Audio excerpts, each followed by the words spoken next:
आता पाहूयात टॉप 9 शहराच्या बातम्या। छत्रपती संभाजीनगरमध्ये बेपत्ता तरुणाची शिरच्छेद करून निर्घृण हत्या, करमाड पोलिसांना आढळला शीर नसलेला मृतदेह। गोंदिया जिल्ह्यात पावसाची विश्रांती, वैनगंगा नदी आणि वाघ नदीमधील पूरस्थिती कायम, तर पुरामध्ये अडकलेल्या नागरिकांना काढण्यासाठी जिल्हा आपत्ती व्यवस्थापन सज्ज। नाशिकच्या सुरगाण्यात गावठी दारू अड्ड्याविरोधात रडरागणींचा रौद्रावतार, आंबेडमधील दारू अड्डे महिलांकडून उद्ध्वस्त। नाशिकमधील सटाणा तालुक्यातील साल्हेर किल्ल्याला मिळाला जागतिक पर्यटनाचा दर्जा, जिल्हाधिकाऱ्यांकडून किल्ल्याची पाहणी। नंदुरबार जिल्ह्यात आपत्ती व्यवस्थापनासाठी दिलेल्या बोटीची आणि लाईफ जॅकेट दुरावस्था, तर प्रशासनाच्या वतीने बोटीची दुरुस्ती करण्यात आल्याचा दावा मदत आणि पुनर्वसन मंत्री आहेत नंदुरबारच्या जिल्ह्याचे पालकमंत्री।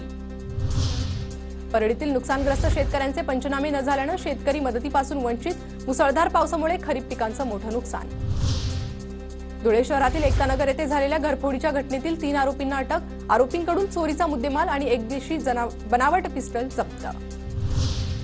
धुळे शहरातील भांडे गल्लीमधील लहान मुलांनी साकारला एकविरा देवी यात्रा उत्सवाचा देखावा, महाराष्ट्रातलं 5वं शक्तीपीठ म्हणून ओळखल्या जाणाऱ्या एकविरा देवीची आरस पाहण्यासाठी भाविकांची गर्दी।